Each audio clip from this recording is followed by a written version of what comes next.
ये अमर ग्रंथ ये लगाने वाला, ये अमर ग्रंथ ये मोती पंथ ये पंचम वेद निराला, नव ज्योति जगाने वाला। ओ हरि नाम यही हरि नाम यही हरि नाम यही हरि नाम, पापों को मिटाने वाला, हरि तरस कराने वाला। ये शांति गीत पावन पुनीत पापों को मिटाने वाला, हरि तरस कराने वाला। भवमत खोल सतमार्ग बताने वाला, पृथ्वी को बनाने वाला। ये मधुर बोल भगवंत बोल, श्री राम यही घनश्याम यही, श्री राम यही घनश्याम यही, भगवान भगवान की आरती, पापियों को पाप से है आरती, पापियों को पाप से है आरती। कर्पूर गौरम करुणावतार तार तारा,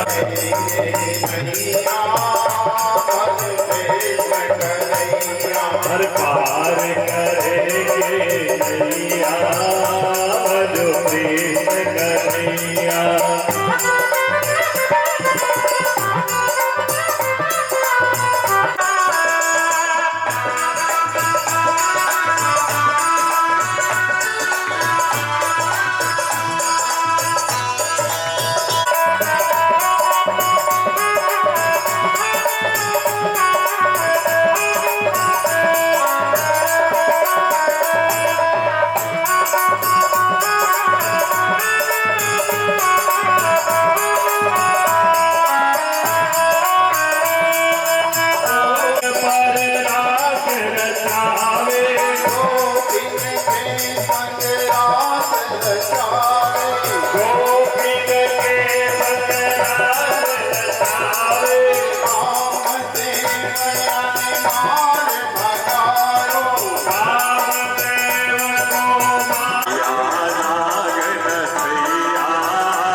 लाया गया, उसमें छेनी हथौड़ी चली, उसने छेनी का भी कष्ट सहा, हथौड़ी का भी वार सहा, और उसको सहते सहते बढ़िया एक मूर्ति बन गई, मंदिर में स्थापित हो गई, उसकी पूजा होने लग गई। वहाँ वाला मंदिर जिसने छेनी और हथौड़े के कष्ट को सहा, वह मूर्ति बनकर पूजनीय हो गया, और जो छेनी और हथौड़े के वार से टूट गया, मंदिर के बाहर उस पर नारियल फोड़ा जाने लगा। को उठाया कन्हैया भोलेनाथ ने, नहीं अब तो भागवत सुनूंगा ही। खूब प्रयास किया कि उधर चले जाए, रोड से उस पार चले जाए, मुझे इधर कथा उधर। मेरे भोलेनाथ ने कहना सुनना तो मुझको ही है, और सबको यही बैठ के सुनाया। देखो भागवत यहाँ पर होती है, वो स्थान भी पवित्र हो जाता है। जन्म जन्मांतर युगांतर कल्प कल्पांतर का जब पुण्य उदय होता है, तब उस स्थान पर कोई भी यज्ञ अनुष्ठान पूजन और कथा होती है। एक बार भोलेनाथ भगवती पार्वती के साथ चले जा रहे थे, एक स्थान पे थोड़ा सा ऊंचा सा ढेर था। भोलेनाथ ने प्रणाम किया, जैसे प्रणाम किया पार्वती जी ने पूछ लिया, भोलेनाथ यहाँ क्या है? कोई देवी दिख रहा, न देवता दिख रहा, न कुछ दिख रहा, न कोई झाड़ न कोई। बोले यहाँ पर 10,000 वर्ष पूर्व में एक यज्ञ हुआ था, एक कथा हुआ था। हनुमान जी ने प्रणाम कर लिया। जब ऐसा है तो भाई इस स्थान का क्या महत्व है। यहाँ पर 10,000 वर्ष पहले का था यज्ञ हुआ हो, उस स्थान को भोलेनाथ प्रणाम कर रहे हैं, माने पवित्र है। थोड़ी देर आगे बढ़े तो एक सपाट जगह मिली, वहाँ कुछ नहीं था। भोलेनाथ ने वहाँ भी प्रणाम किया माथा टेककर। पार्वती जी ने पूछा यहाँ क्या हुआ था? बोले यहाँ कुछ नहीं हुआ है। तब यहाँ क्यों प्रणाम किया? बोले इस स्थान पर 10,000 वर्ष के बाद यज्ञ होगा, कथा होगी। ये है भागवत की कथा का महत्व, तो स्थान का महत्व। तो इधर उधर करे, इधर बनाएंगे उधर बनाएंगे, आखिरी दिन में जहाँ बनना था वहीं बना।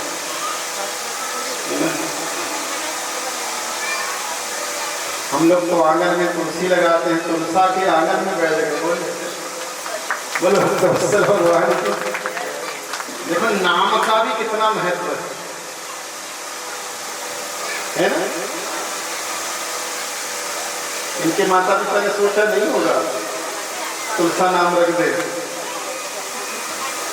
लेकिन भगवान की कृपा से रख दिया।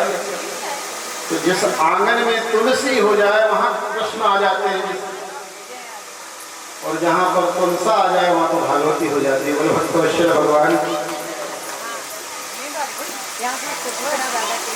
कोई कोई का नाम भी अच्छा होता है और व्यक्ति भी अच्छा होता है, कोई कोई का नाम भी गड़बड़ होता है, व्यक्ति भी गड़बड़ होता है। एक गांव में ठंडन पाल थे, उनका नाम बड़े बुद्धिमान थे। गांव में जो गांव के मुखिया सरपंच होते हैं ना, वो कोई भी समस्या हो तो ठंडन पाल को बुला लाओ और वो ही समाधान करते थे। एक दिन गांव के सरपंच साहब ने कहा, मुखिया ने कहा, प्रधान ने कहा, देखो ठंडन पाल एक काम करो, तुम नाम बदलो। जब सब लोग बैठे रहते हैं तो तुम इतने बुद्धिमान हो, चतुर हो, विद्वान हो, तुमको जब बुलवाना पड़ता है ना, वो बोलते ठंडन पाल को बुला लाओ, तो बड़ा वो लगता है, खराब लगता है कि इतना नाम खराब है और व्यक्ति कैसा होगा। पहले तो लोग विश्वास नहीं करते।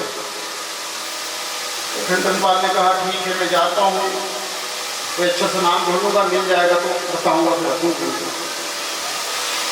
निकले गांव से बाहर, तो गांव के बाहर में एक महिला कंडा गिर रही थी।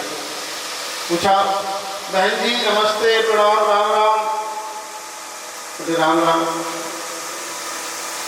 जी आपका नाम क्या है? जी ने बताया मेरा नाम लक्ष्मी है। आगे बढ़ गए वहां से। एक गांव दूसरा पड़ा, तो वहां पर एक भिखारी घूम रहा था, कटोरा लेके भिक्षाम दे करना, भिक्षा दे दो, कुछ दे दो भगवान के नाम से। उसको रोका ठंडन पाल ने, वो कहा तुम्हारा नाम क्या है? उसने कहा मेरा नाम धनपाल है। तो वहां से भी आ गया। तो एक व्यक्ति संसार से चला गया, कंधे पे लेके लोग जा रहे थे, चला गया है, और जो चला गया उसका नाम रखेंगे तो दो नाम के व्यक्ति नहीं होंगे। पीछे जाने वाले से पूछा, भैया भैया ये जो व्यक्ति को ले जा रहे हैं, नहीं ये इनका नाम क्या था? तो उन्होंने बताया इनका नाम अमरलाल। ओहो अमरलाल। वहीं से वापस आ गया। गांव के प्रधान से पूछा, भैया प्रधान से मिले, प्रधान ने पूछा ठंडन पाल नाम ले आए ढूंढ के? मुझे नाम बहुत खोजा, बड़ी दिक्कत हुई। लक्ष्मी तो कंडा बिने भीख मंगे धनपाल, और अमरलाल तो चल बसे चंगे ठन ठन पाल। लक्ष्मी कंडा बन रही है, धनपाल भीख मांग रहा है, और जो अमरलाल थे वो चल बसे। तो इससे तो अच्छे हैं ठंडन पाल। तो नाम और नामी दोनों सुंदर हो तो कितना अच्छा है। देखो भगवान की देखो कैसी कृपा। तो जब उनके माता पिताओं ने भी नहीं सोचा होगा कि इनका नाम तुलसा रखेंगे, और तुलसा में भागवत की पोथी बैठ जाए कि वहां से कथा का प्रचार होगा। बोले भक्तवत्सल भगवान की जय। भगवान मौका देते हैं सबको। भगवान ने कहा उठा रहे, किसी से उठ नहीं रहा। मेरे कन्हैया को सबको घट जाओ। मेरी कन्हैया की सिर्फ 7 वर्ष की आयु है, 7 वर्ष के हैं। थोड़ा सा हटो पीछे, हटा क्यों रहा? अरे बोले मैं उठाऊंगा तो ज्यादा जमीन कहीं निकल जाए, तुम लोग गिर गुल ना जाए, इसलिए हटा रहा हूँ। सब पीछे हटे। मेरे कन्हैया ने बाएं हाथ में हाथ लगाया और जैसे कि कोई बालक भमोरी जो होती है ना, उसको छत्ते को उठा के तोड़ के उठा लगा ले, ऐसे ही बालक की तरह है। और पूरे पहाड़ को उठाया बाएं हाथ पर और छीनी उंगली के नग पर धारण कर लिया। बोले गिरिराज धारण भगवान की जय। सबसे कहा इसके नीचे आ जाओ, सब नीचे आ जाओ। जितने ग्वाल बाल थे, ग्वालों की विशेषता लाठी लेके चलते थे। मेरे तो कन्हैया, मेरे कन्हैया जब से बांसुरी लेके चलने लगे। नहीं तो पहले यादव लोग जितने थे पता है, बता, हाथ में लाठी और गले में गमछा लपेटा वाला घुमा, समझ जाओ यादव। और लाठी छोड़ी तो पहले राजदूत, इसके बाद यामा की गाड़ी है, तभी समझ जाओ मुझे आते। अब तो बदल गया था, अपनी सब छोड़ दिया, गमछा भी छोड़ दिया, लाठी भी छोड़ दिया, यामा भी छोड़ दिया, राजदूत भी छोड़ दी। अब तो 4 स्ट्रोक में आ गया। बोलो भगवान की। इनके यादों में परंपरा अभी भी है। वो समाज में एक व्यक्ति ने जब काम किया, वो पूरा समाज उसका अनुकरण करता, उसमें ईर्षा द्वेष नहीं। आज हम लोगों में प्रतिस्पर्धा है। उसने 5 लाख की गाड़ी ली तो मैं 10 की लूँगा, तो 10 की लिए तो मैं 15 की लूँगा, उसने 15 की, तो 20 की, उसने 20 की लिए तो 25 की, 30 की, वो बढ़ाते जा रहा है। पहले ये था कि बस उनने ली है तो उस गांव के मुखिया ने ली है, हमारे यहाँ के प्रबुद्ध ने ली है, मुखिया जी ने लिए है या ताऊ जी ने लिए, तो वो बहुत सोच समझ के लिए होगी, वही चीज लेना चाहिए। उसका भाव ये है। उसको ये नहीं कि वो बराबरी कर रहे, बराबरी नहीं करते। बराबरी और अतिक्रमण वो है कि उससे अच्छी लेने की जब चेष्टा करें तो नहीं तुमने 10 लाख की नहीं, मैं तो 15 लाख की लूँगा। उसको कहते ईर्ष्या या प्रतिस्पर्धा। सब ग्वालों के हाथ में लाठी थी, सबने अपने अपनी लाठियां टेक दी। ताकत लगाने में संभालना कहीं गिर न पड़े। मेरे कन्हैया ने घूम के देखा, इधर चारों तरफ सब ग्वाल फुकट में परिश्रम कर रहे हैं। मेरे कन्हैया ने मन में विचार किया, तू उठाए तो हमें फोकट में हाथ लगा के ताकत हूँ कर रहे हैं। तो गाड़ी वाली धक्का पीछे धक्का, हाँ ले हाथे लगा ले। सब घूम के देखा। मेरे कन्हैया 1 आध घंटा हो गया, देखो सब आलमबाज देखो, निक हमारा हाथ चिरा रहा है, दर्द कर रहा है। हम हाथ बदलना चाह रहे हैं, अपनी लाठी को निक करली कर लो, सब अच्छी मजबूत पकड़ लो, करली कर लो। हाँ लाला तू चिंता मत कर, हमने भी करली तो संभाल लेंगे, तो बस बदल ले अपना। मेरे कन्हैया ने जो उंगली सीधी थी ना, उस उंगली को थोड़ा सा झुकाया, ऐसा जरा सा झुकाया, और जैसे झुकाया तो करली करके बैठे थे, सबकी लकड़ियां चर करके गिर गई। अरे लाला संभाल, लाला गिर जाएगा पहाड़, लाला संभाल।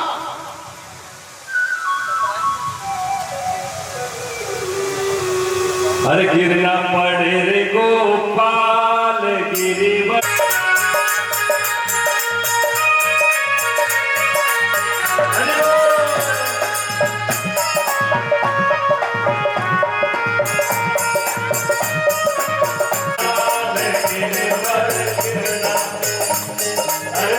धक मारो दिया हुए रहो, धक मारो दिया हुए रहो,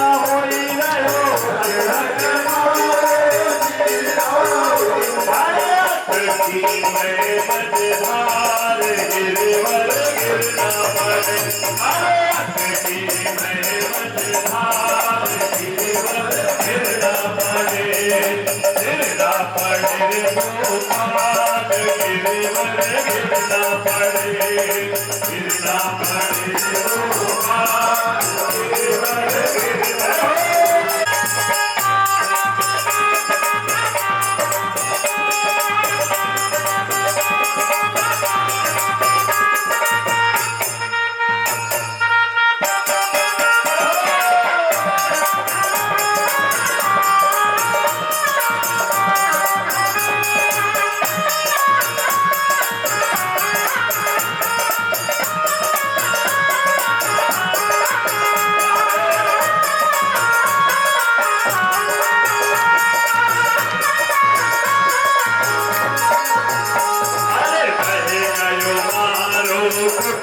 बछड़े लोग भी वहाँ पर कई 7 दिन तक बंद रहे, पूरे गिरिराज के शरण में रहे, अंदर रहे।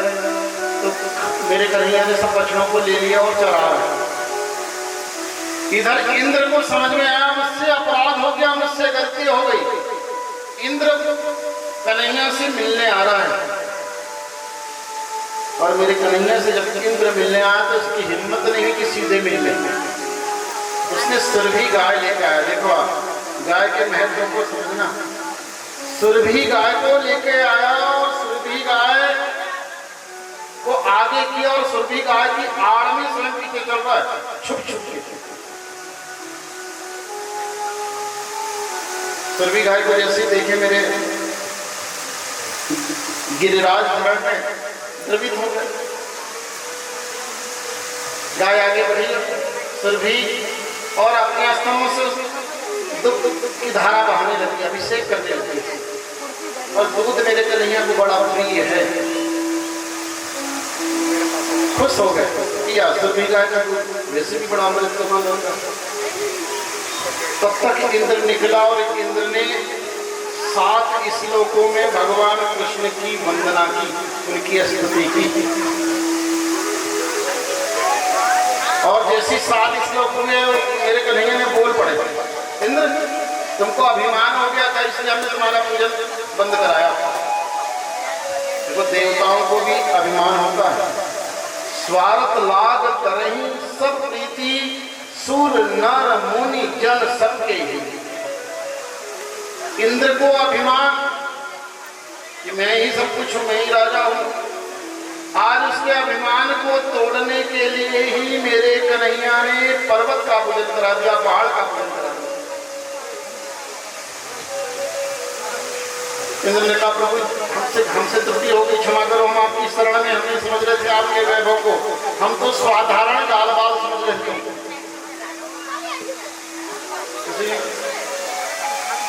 ऐसे समझते थे आप चले जाए,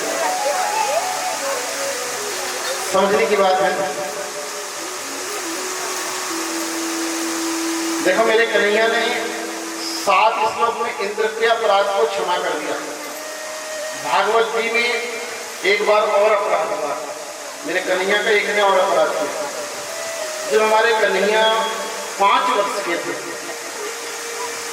सुबह सुबह जाना था गौचारण के लिए, तो शाम से ही पूरे ग्वाल वालों के साथ योजना बना के रखी थी कि कल हम लोग थोड़ा सा बछड़ों को चराने दूर ले चलेंगे। आसपास चलाते यहाँ पर थोड़ा घास खत्म हो गया, थोड़ा दूर ले चलेंगे।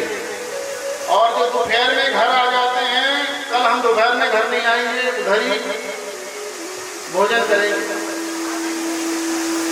सब लोग अपने अपने घर से सिधौरी ले आए।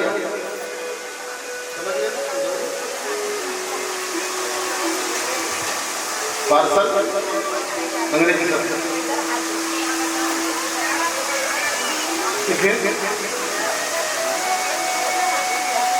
बताइए, सिधौरी है, बहुत साहित्यिक शब्द है, कई बार आती ना कुछ परिवार में, कुछ समाज में।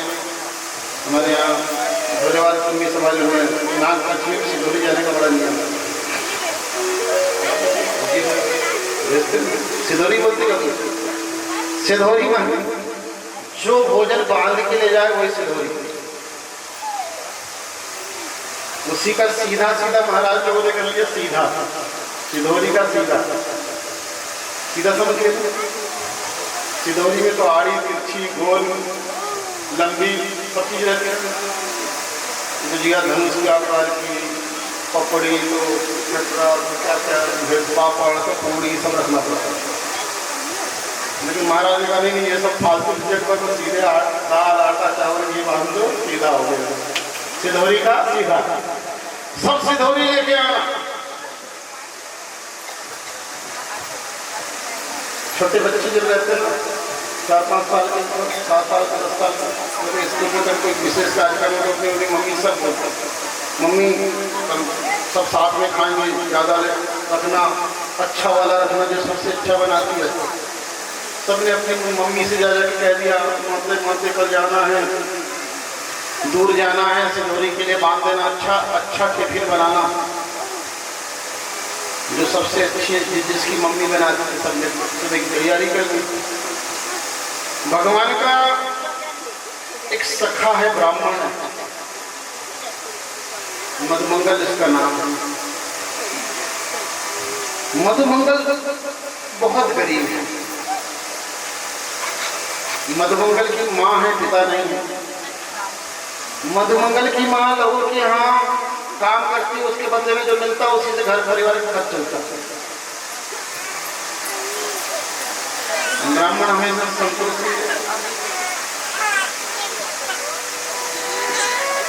मधुमंगल ने अपनी माँ से कहा, माँ कल कन्हैया ने कहा दूर जाना है, सिंदूरी बांधना। मधुमंगल की माँ जहां पर जिस हंडी में आटा रखा था जाकर देखी, आज आटा भी नहीं था। आज उनके यहाँ आटा भी नहीं था कि सुबह रोटी बना दो। दूसरी हंडी को उठाई जिसमें कई दिनों का 3-4 दिनों का पड़ा हुआ खट्टा वाला मट्ठा था, वही था। सुबह की बची रोटी थी तो एक रोटी अपने बेटे मधुमंगल को खिला दी शाम को, और अपने हिस्से की रोटी रख दी कि सुबह मधुमंगल को मैं इसी की सिंदूरी बांध दूंगी। प्रातः काल उठते कोई खट्टे वाले रखे, कोई मिट्टी का सकोरा था, बड़ा सा परा था, उस पे रख दिया, ऊपर से मिट्टी का परई ढक दी उसमें, उस मट्ठे में ही वो रोटी डाल दी। अब सुबह की रोटी बासी रात भर की रोटी सब हो गई, मट्ठे निकल के टूट गई। दूसरे दिन प्रातः हुई, मेरे कन्हैया ने सबको आवाज लगा, चलो चलो चलो मधुमंगल से जामा। आज देवयोग से इनके साथ बलदाऊ जी नहीं गए। निकलते हुए सुबह का समय है, प्रातः काल का सूर्योदय हो रहा है। सूर्योदय के समय अघासुर नाम का राक्षस अजगर बन के आया, अपने मुंह को फाड़ लिया, अपनी जीभ को उसने बाहर निकाल लिया, लाल लाल जीभ। ऐसा प्रतीत होने लग गया सूर्य की किरण पड़े ग्वाल वालों को कि वृंदावन में कोई बहुत अच्छी गुफा है, और इस गुफा का ये द्वार है, और द्वार के सामने किसी ने कारपेट बिछा दिया हो, लाल रंग की चटाई बिछा दी हो। आ जाओ मैया। इतने ग्वाल वाल से दौड़ने लगते कि देखो कितना, देखो वृंदावन की बाहर की शोभा तो देखो कितनी अच्छी है, कोई बहुत सुंदर गुफा है। एक ग्वाल ने कहा कि देखो देखो, हो सकता है कि ये गुफा अंदर गड़बड़ करे, इसमें हम कहीं फंस जाए, संकट आ जाए हमारे ऊपर, कोई मायावी गुफा भी हो सकती है। दूसरे ने कहा तो चिंता क्यों करता है, हमारे साथ रहना है ना, कन्हैया है ना। मेरे कन्हैया ने कहा, मन में विचार किया कि देखो ग्वाल वालों को कितना अटूट विश्वास करते हैं। सब दौड़ दौड़ के उस गुफा के अंदर जाने लगते। जब उसके अंदर दुर्गंध आई तो एक ग्वाल ने दूसरे से कहा, देखो इसके अंदर दुर्गंध आ रही है, कहीं कोई ऐसा ना हो कि अजगर वजगर हो। दूसरे ने कहा, नहीं नहीं ऐसी बात नहीं है, ये गुफा है, और हमने सुना है कि गुफा के अंदर ऋषि मुनि हजारों वर्ष बैठकर तपस्या करते हैं, भजन करते हैं, और उनका पसीना वसीना निकल रहा हो, उसी की दुर्गंध होगी। देखो ना ये ऋषि मुनियों की टांगने का हो, उसके अंदर खोपड़े खाबड़े बोले, इनकी टांगने की खूटियां भी हैं, आले भी बने हुए कुछ। सब बोल जा रहे, सुन देखो सबको आ गए, एक बाहर ही खड़ा है, ये भी आ जाए तब अपना मुंह बंद करूं। मेरे कन्हैया ने कहा सब चले गए तो बचाने को जाना ही पड़ेगा। मेरे कन्हैया उछले और वो आघासुर अजगर बन के आया था, बड़ा सा खड़ा था, उसके गले के पास जाके कूद गए, वहीं कूद के खड़े थे। और जैसे ही खड़े किया, इस आघासुर ने अपना मुख बंद करना चाहा। जैसे ही मुख बंद करना चाहा, मेरे कन्हैया ने अपने स्वरूप को बढ़ाना शुरू किया, इतना बढ़ाया, गला उसका मुंह बंद नहीं हो रहा। पड़ गए। उसको लगा गले में कुछ फंस गया है ये, और इसको बाहर करना चाहिए। अंदर से बाहर की ओर सांस छोड़ा, बड़ी ताकत से फुफकार मारी, तो जितने ग्वाल गए थे अंदर सब फटाफट फिका बाहर फिका गए। सब ग्वाल जैसे ही बाहर आए, भगवान कृष्ण के सब सखा जैसे ही बाहर आए, मेरे कन्हैया ने अपने स्वरूप को बिगड़ा। बोलो भक्तवत्सल भगवान गोविंद जय जय। खड़े हुए जब तक मेरे कन्हैया ने मानो अपने स्वरूप को अग्नि के रूप में परिवर्तित कर दिया और फैलाया। अघासुर का गला अवरुद्ध हो गया और उसके प्राण निकल गए। इस तरह अघासुर का मेरे कन्हैया ने उद्धार किया। बोलिए भक्तवत्सल भगवान की। सब बाहर निकले, सब कन्हैया से डरे, गाना तुमने तो आज बचा ही हो, हम तो मर ही गए थे, हम तो ये जो हजर के मुंह में ही चले गए थे। दाने हमारी रक्षा कर ली, तुमने रक्षा कर ली हमारी। और सब कन्हैया को चारों का घेर कर चल गए, छोड़ नहीं गए। कन्हैया तुम हमारे पास ही रहना। अब ऐसा करते करते दोपहर का समय हो गया, अब सबको भूख लगी है। इसी समय ब्रह्मलोक से ब्रह्मा जी भगवान की लीला का दर्शन करने के लिए वृंदावन आए। और जब वृंदावन आए उसी समय भगवान जो है भोजन करने के लिए बैठे। जमुना के तट पर एक कदम का पेड़ था, कदम की पेड़ की छाया नीचे सब बैठ गए और सबने ऐसा गोला बना दिया चारों तरफ। मेरे कन्हैया ने कहा देखो सब लोग अपनी अपनी सिंदूरी खोलो और सब मिलके बांट के खाएंगे। सब मेरे को चखाना काका भेजे तुम्हारी मैया ने। और सब अपने सिंदूरी खोली सबने। पहले तो पात्र में ही एक वस्त्र से बांधा जाता तो वही सिंदूरी होती। अब तो पैकिंग वाला जमाना आ गया है। कई लोग तो हम लोग ऐसा पैक करके देते हैं। इतना बड़ा खट्टा रहता है कि झोला में नहीं समाता है कुर्ता का। तो कुर्ता के तो खोलो जब तब पता लगता है कि पैकिंग कैसी थी। कई बार उनकी दुकान ठेके को तो कई बार अच्छी रहती। हमारे तो सब ठेले लोग रहते थे, अच्छे कपड़े देते हैं। हम जो पहनते हैं खरीद के नहीं करते, सच सच बता रहे। हमको तो आप लोग दे देते वही पहन लेते हैं, उसी में नीयत खराब हो जाती है। भगवान जी शादी में भी जो हमने पहना था आपको पता है, हमारी शादी में हमने कोई भी कपड़ा यहाँ तक कि जूता भी हमने अपने पैसे से नहीं खरीदा था। वो भी तो सब देखिए किसने कुर्ता खरीद दिया, किसने शेरवानी खरीद दी, किसी ने वो सूट सिलवा दिया, मिला सिलाई भी हमने मिल दिया। सूट तो मिले कपड़ा मिला, सिलाई के साथ हमको नहीं लगी। ऐसा तो भगवान का ये हो गया। हम तो तेरी दया से खा रहे पी रहे और वो सब कर रहे हैं।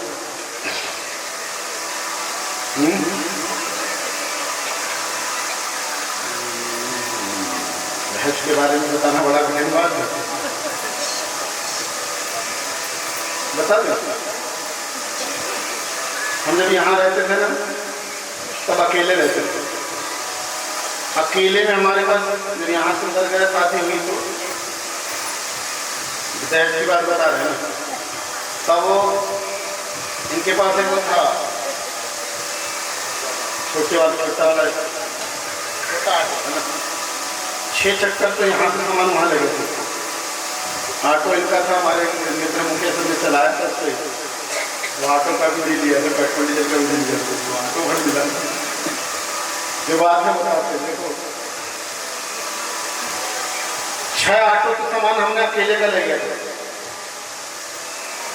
इधर पीछे हमारे उत्तम भैया के बगल में उत्तम भैया आ जाए थे कल से, उनके बगल में अनम्मा आंटी क्या रहे, और वहाँ से जब अपने मकान में सामान ले गए तो वहाँ सब दहेज पे थे।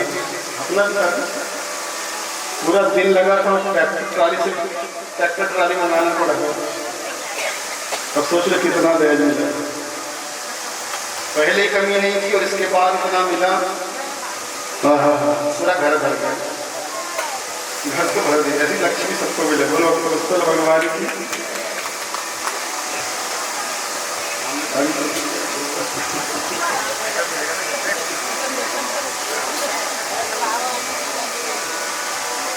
ग्वाल वालों ने अपनी अपनी सिंदूरी को ले कहा, मेरी माँ बहुत अच्छा सेवई बनाती है, सेवई लाना हूँ। बिल्कुल मेरी माँ बहुत अच्छी रबड़ी बनाती है, रबड़ी लाया हूँ, रबड़ी खा। एक गुजिया लेके आया था, कोई पपड़ी लेके आया था, कोई मालपुआ लेके आया था, कोई भरी वाली पूरी कचौड़ी लेके आया था। सब कन्हैया खिलाने लग गया, और कन्हैया के मुँह में जैसे माना दूसरा कन्हैया तब तक हमारे भैया मध्य मंगल ने अपनी अपनी सिंदूरी खोली, और जैसी सिंदूरी खोली उसका ऊपर का ढक्कन हटाया पड़े। मेरे देखो भाव, भक्त का भाव देखना।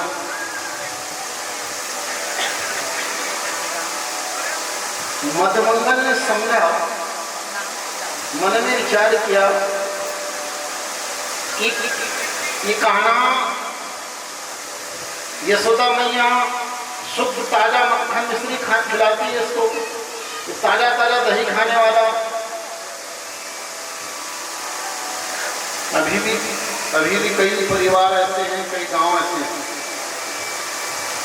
हमारे चिचोली के पास एक चुगिया गाँव है, वहाँ पर भी एक साधु बाबा की समाधि है।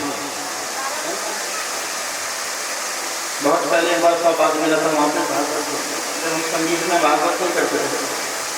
चुगिया में एक मोहल्ला है जहाँ पे समाधि पूरी यादव लोग, पूरे यादव। उस गांव में दूध दही मही कभी बिकता नहीं, केवल घी बिकता है। बेचते थे वो यादव लोग। आप पता नहीं बेचने लगे होंगे, जब तक हमने भागवत की थी आज भी नहीं बेचते, फिर मैं देते घी बर्फ क्या करेंगे, जीवन यापन करना है। उस गांव की परंपरा थी, पहले तो मही वही बेचे नहीं जाता था। अब तो 1 लीटर का 5 लीटर बनाते कर देते मही को। वहाँ तो अभी भी नहीं बेचते। अभी हमारे रामा भैया जाते रहते थे वहाँ, तो वहाँ के बुलाने लगते। अभी कभी जाएंगे हमारे सूरदास जी, उनसे पूछेंगे तो बुला ले तो बुला ले। मोंडर वाले का मान, मोंडर वाले का मान, मोंडर में खाट होती याद है जिनके यहाँ भागवत सचिन भैया की थी। तो आज भी ये परंपरा, तो उस समय गोकुल में तो बिकता ही नहीं था, बाढ़ नहीं बेचते। तो वो भाव जरूर लिखा कि चिट्ठिया पर छाछ के लिए नाच नचावत हरि को, छचिया भर छाछ के लिए नाच नचावत है। लेकिन वो दही भर बेचते थे। ये खट्टा मही मेरे काना कैसे खा पाएगा?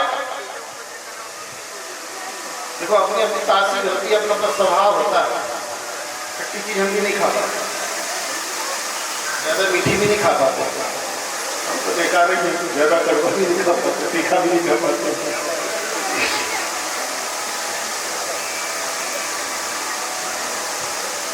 उठाया अपने पैर को हटाया और जैसे उस कटोरे को उठाया, लेकिन मैंने सोचा विचार किया कि मैं जल्दी से इसको पी लूं, कन्हैया का ध्यान न जाए, उसके पहले मैं पी लूं।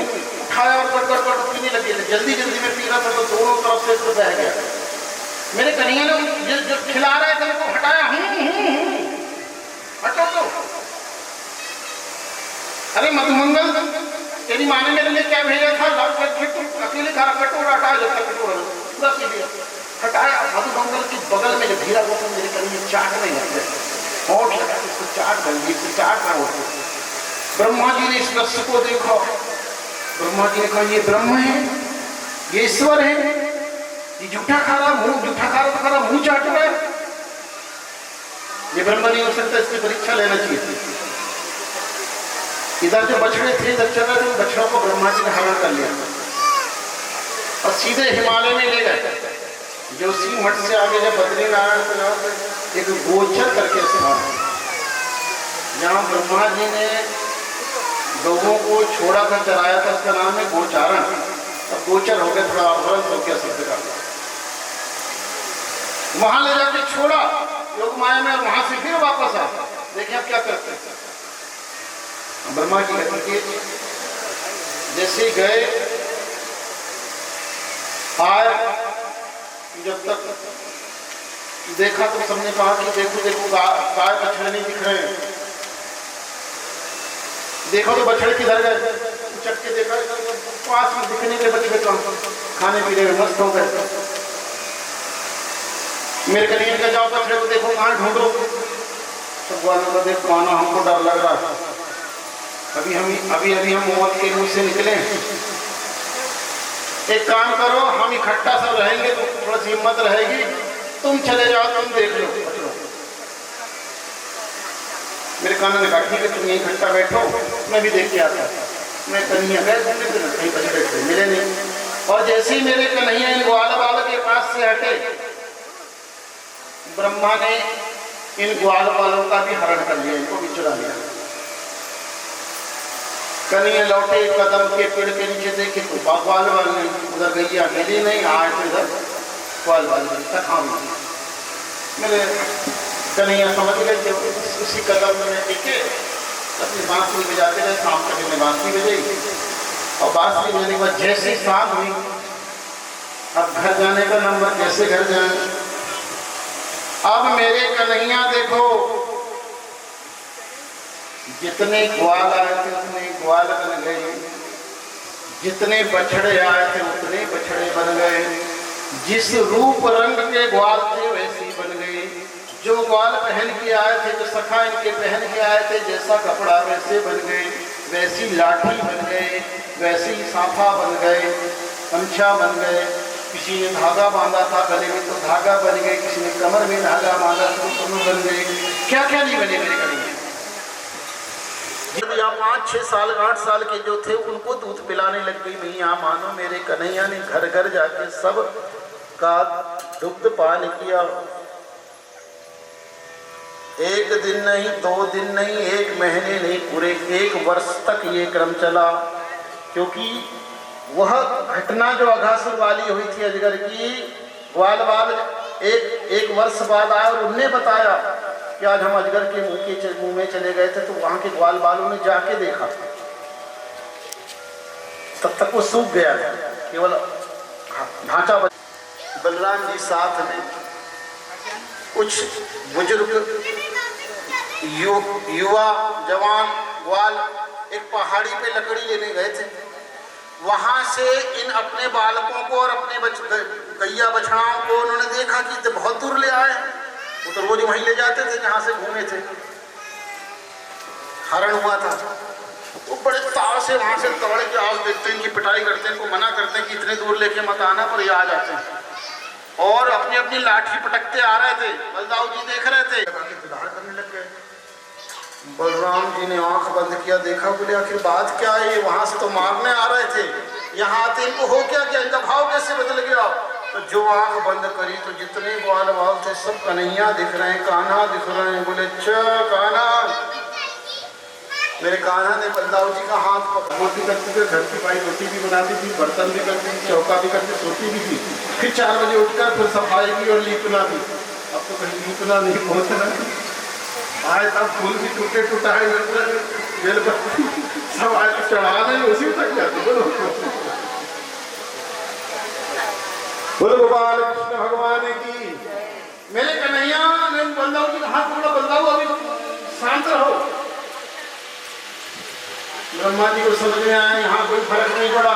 ब्रह्मा जी वापस आए और ग्वाल बाल उन बच्चों को वापस बंद सुनते रहे। पता है क्यों नहीं बोले?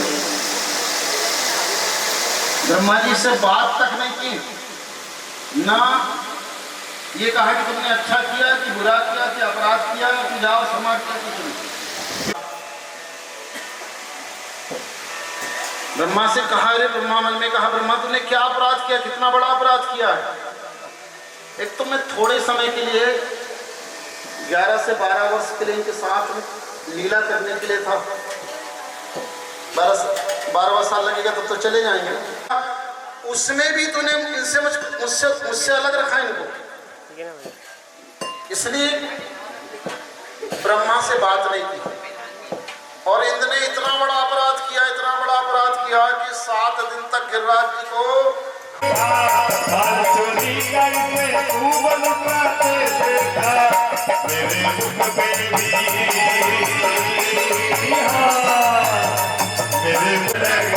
भी मेरो लाल यशोदा चल गयो रे, मेरो माखन पूरा कर बदल गयो रे।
निकाल के पूजन करती। ये अग्रहण मास का है, हेमंत ऋतु है ना, अग्रहण और कार्तिक, अग्रहण और पुष, ये हेमंत ऋतु कहलाता है। अग्रहण का महीना और पुष का, कार्तिक के बाद जो आता है हेमंत प्रथम मास। हेमंत ऋतु में जिन कन्याओं का विवाह ना हो, कात्यायनी का, उनको जाप करना चाहिए। 21 दिन का जाप है, खंडित नहीं होना चाहिए। 21 दिन तक नित्य 2000 जाप करना है, कम से कम 3 घंटे लगेंगे। मंत्र है ओम कात्यायनी महामाई महायोगिंधीश्वरी नंद गोप सुतम देवी पति में कुरते नमः। सुबह जल्दी जाती, 2:30-3 बजे पहुंच जाती, जमुना जी में स्नान करती हैं और गौर बनाकर पूजन करती हैं, जप करती हैं। लेकिन गोपिकाओं से उस पूजन में त्रुटि हो रही थी, एक गलती हो रही थी, उसको सुधारने के लिए मैंने कन्हैया में 3 बजे के समय प्रातः भोर काल में सब सखाओं के साथ इकट्ठा हो गए। पीछे कन्हैया कौन चलना कौन, मैं बस में चल रहा हूँ, मेरे पीछे पीछे चल रहा, अब सब वाल पीछे पीछे पीछे चल रहा। पूरा पूरा वृंदावन का नगर समाप्त हो गया। उन्होंने पूछा कान्हा ये आज कौन सी चोरी कर रहा था? नगर में चोरी होती, नगर के बाहर कौन सी चोरी है? यहाँ कौन सी चोरी करे करते? यहाँ तो घर ही नहीं बचा, कहाँ यहाँ माखन मिस्त्री मिलेगा? अरे बोले आज माखन मिस्त्री नहीं, आज तो तुमको बहुत अच्छी जल्दी खाना खा रहा हूँ। बोले अच्छा चलो भाई आओ। तो धीरे धीरे धीरे धीरे जमुना जी के तट पर पहुँच गया। लेकिन कहा हो सकता कान्हा पहले हमको नहवाए, हमारा स्नान कराए, इसके बाद कोई चोरी कराए। अच्छी जगह में जाना हो, पवित्र स्थान पे जाना हो, तो वैसी चोरी। कई लोग एक का एक दोस्त ने मंत्र में किया, दोस्त ने पार्टी की। तो पार्टी कौन सी वाली बताया ना? तो घर पीछे जो चूल्हा वाली पार्टी वाली, अलग वाली, अलग बर्तन वाली। अब गया दोस्त किया, घर में लहसुन प्याज नहीं खाता, जैसे खाया बोले साले को मालूम था कि मैं लहसुन प्याज में नहीं खाता हूँ, तुमने मटन में लहसुन प्याज डाल दिया। ऐसे भी दोस्त वो खा ले लहसुन प्याज नहीं खाता।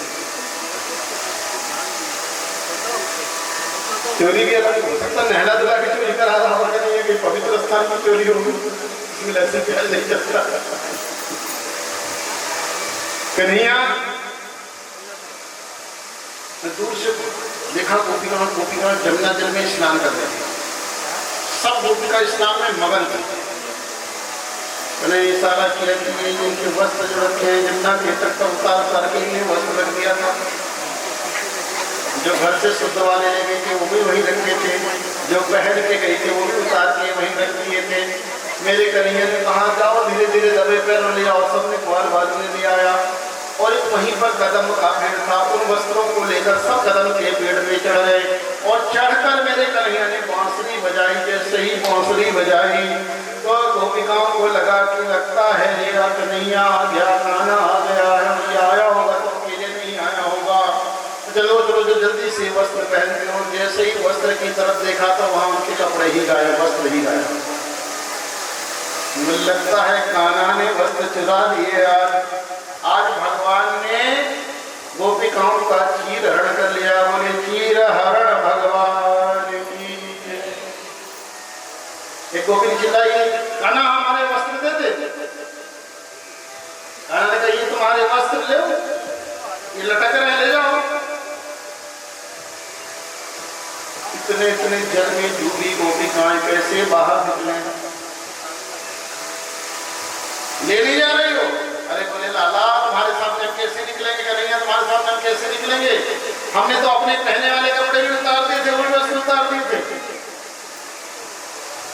तो बोले वही तो गलती करी है तुमने, वही तो त्रुटि कर रही हो पूजन में।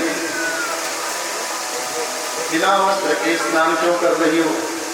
स्त्री को तो वस्त्र सहित सवस्त्र स्नान करना चाहिए। कहीं पर भी स्नान करें। बोले अंधेरा था, रात का अंधेरा। बोले अंधेरा तो तुम्हारे लिए था, जल में रहने वाले जीव तो तुम्हारा दर्शन कर सकते हैं, देख सकते हैं। बिना वस्त्र के स्नान नहीं करना चाहिए स्त्रियों को। बोले लाला हमसे गलती हो गई, क्षमा करो, पर वस्त्र दे दे, हमारे तुम जा वस्त्र छोड़ दे। लाला ने कहा हमारा अपराध नहीं किया, तुमने वरुण देव का अपराध किया है, इसलिए तुम जो है उनसे क्षमा मांगो। यमुना जी में वरुण देव से गोपिकाओं ने क्षमा मांगी, तब मेरे भगवान ने वस्त्र देना चाहा।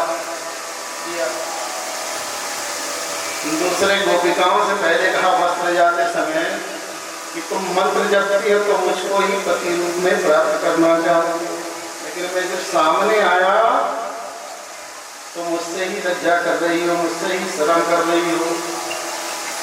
गजब का मजा आ रहा है, गजब का मजा आ रहा है, दिलवर की दिल लगी में नजरे भी हमी पे है और पर्दा भी हमी से है। तो मंत्र जो जप रही हूं, कात्यायनी महामाये महायोगिंदेश्वरी नंदगोप सुतम देवी पति ने कुर्ते नमः। तो हमको ही पति रूप में प्राप्त करना चाहती हो, और जब हम आ गए तो हम इसे पर्दा कर रही हो। नजरें भी हमी पर और पर्दा भी हमी से। हमारा भी ऐसा होता है, हम भगवान को चाहते भी हैं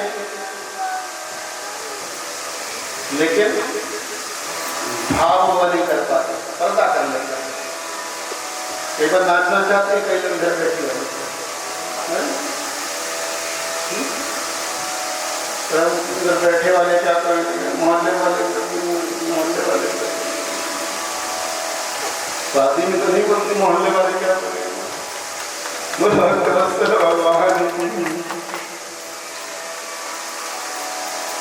इतने साल की हो गए, ये भाव में आ जाती है तो ये खड़ी हो जाती है, मिर्ची वाली हल्की खड़ी हो जाती है।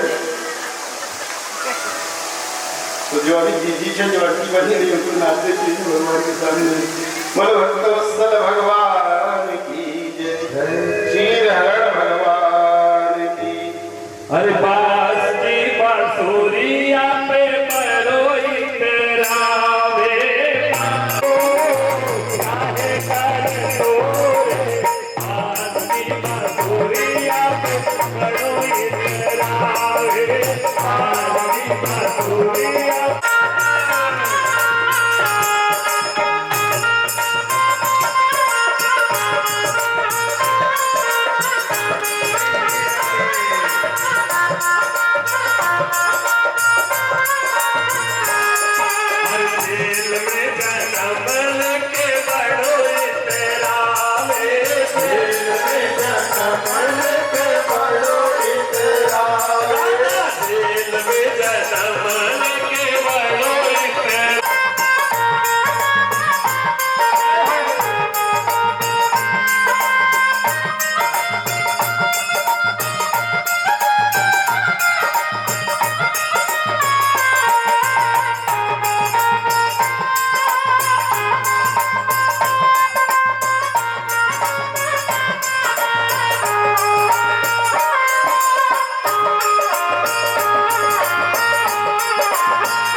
बोलो भक्तवत्सल भगवान की।